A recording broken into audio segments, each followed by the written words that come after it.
Buenos días, buenas tardes, buenas noches, guerreros de ambos bandos.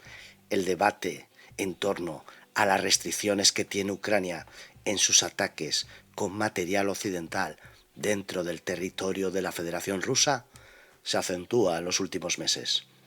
Las amenazas escalan y el debate se encona.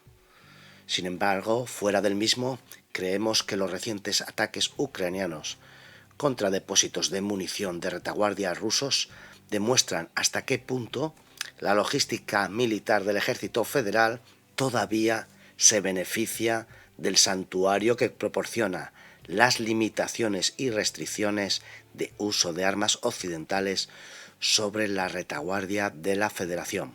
Quizás lo más justo dentro de los parámetros que se dicen de la guerra justa sería que si los misiles rusos pueden atacar posiciones a 500 kilómetros de distancia dentro del territorio ucraniano, los ucranianos tendrían, por tanto, el derecho justo a utilizar la misma distancia dentro del territorio ruso. Esto obligaría a ambos bandos a limitar sus distancias, conteniendo la zona de ataques al frente de batalla y a la retaguardia más próxima, manteniendo, por tanto, al margen de la guerra en ambos bandos los ataques a las retaguardias profundas.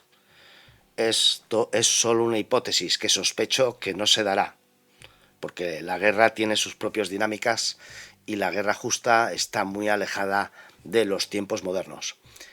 Pero de cara a unas futuras negociaciones podría ser un primer paso, de cara a ese primer alto el fuego que tendría que llegar en el 2025. Este debate está luego en torno siempre al famoso debate de las líneas rojas, de la disuasión nuclear, etcétera, etcétera, etcétera. Pero lo que está claro es que no se puede permitir que una potencia nuclear trabaje con ventaja sobre una potencia no nuclear. Es una cosa que ya llegado a este punto en la guerra no se pueden permitir ese tipo de líneas rojas. Entonces lo que se está planteando es la posibilidad de que si tú me atacas en 500 kilómetros de profundidad de mi territorio, yo puedo atacarte en 500 kilómetros de profundidad en tu territorio, con armamento extranjero. El armamento extranjero es para Ucrania el armamento proporcionado por Inglaterra, por los aliados occidentales, por Estados Unidos, y para Rusia el armamento extranjero es el que le está proporcionando Irán y China. Y al mismo tiempo también Corea en la munición. En este caso está utilizando un tipo de munición, pero yo creo que ya se está empezando a hablar de misiles coreanos. Es decir, si nos centramos en la guerra entre Rusia y Ucrania y luego una serie de ayudas que tienen de un lado y de otro, lo que se tiene que limitar es el alcance de esa profundidad de ataque. Y la única forma de limitar esa profundidad de ataque es que ambos bandos luchen con ello en las mismas condiciones. Eso serían las condiciones de guerra justa. Se escala para desescalar. Y ya decimos, las líneas rojas de armamento nuclear no, porque sabemos que eso al final lleva a una destrucción masiva de todos, de un lado y del otro de los continentes. No pensemos que porque hay unos océanos por el medio no nos va a afectar la guerra nuclear, nos va a afectar a todos. No se puede permitir que las naciones que tienen armamento nuclear limiten la acción de las otras acciones, de las otras naciones. Eso no se puede permitir. Entonces, las líneas rojas ha llegado un momento que tienen que ser saltadas una y otra vez. Personalmente sospecho que Ucrania ha desarrollado ya algún tipo de arma capaz de alcanzar los depósitos de municiones rusas mediante la modificación o sin modificación de alguno de los misiles proporcionados por las fuerzas aliadas. La cirugía efectuada por el comando ucraniano sobre los polvorines rusos, sobre todo el de la zona de Moscú, es digna de un Storm Shadow, más que de un dron Skyline, por muy efectivo que estos últimos puedan ser. Es verdad que Ucrania ha demostrado capacidad de desarrollo armamentístico, como estos Skylines, un desarrollo y capacidades que irá más en el tiempo.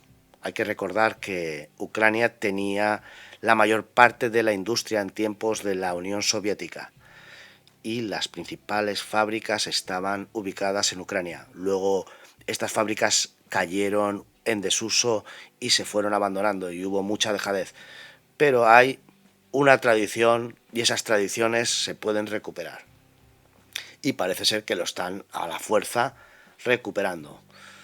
Por tanto, Ucrania, si consigue desarrollar la industria al paso que la está desarrollando, podría convertirse, con la experiencia que está adquiriendo en esta guerra, en una de las más poderosas industrias armamentísticas a medio y largo plazo. Bueno, dentro de estas sospechas sobre lo que ocurrió en esos polvorines, no sé si podemos solo pensar que el ejército ruso, como dicen, tenía el polvorín con las municiones tiradas de cualquier manera y en sus instalaciones estaban todo construido con mucha corrupción, como parece que pasa en ambos bandos, es decir, se corrompe la construcción de polvorines en el lado ruso y al parecer también se está corrompiendo mucho la construcción de defensas en el lado ucraniano, porque se está gastando un dinero que no se ve por ningún sitio en la construcción de trincheras, etcétera. Bueno, todo esto son solo hipótesis. Un investigador ha recopilado imágenes satelitales que muestran los daños dramáticos en 3 grandes depósitos de municiones rusos en el oeste y suroeste de Rusia, después de los ataques ucranianos de septiembre del 2024. Las imágenes de los daños en los depósitos de Ortiabrisky y Toropets en el Oblast de Tver y el depósito de Tikhorets en el Krai de Krasnodar muestran la destrucción de docenas de edificios de almacenamiento de munición.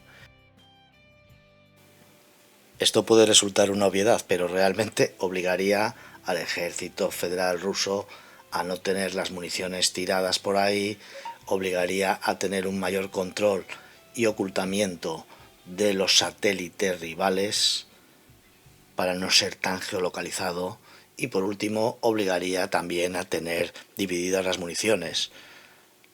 Estamos hablando de guerra justa, es decir, tanto un bando como otro, donde las dan, las toman.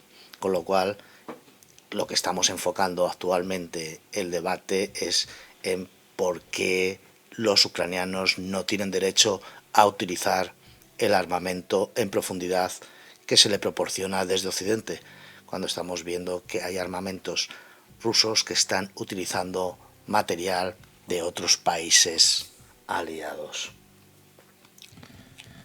Bueno, chicos, ¿qué os parece este debate? ¿Creéis que es justo o no? ¿Creéis que uno, por ser más grande y por tener armamento nuclear, puede destruir con más facilidad al otro? Decir, dar vuestra opinión. Ya sabéis, si os ha gustado el vídeo, darle un like, hacer algún comentario o suscribiros al canal. Esto ha sido parte de Guerra Imperial.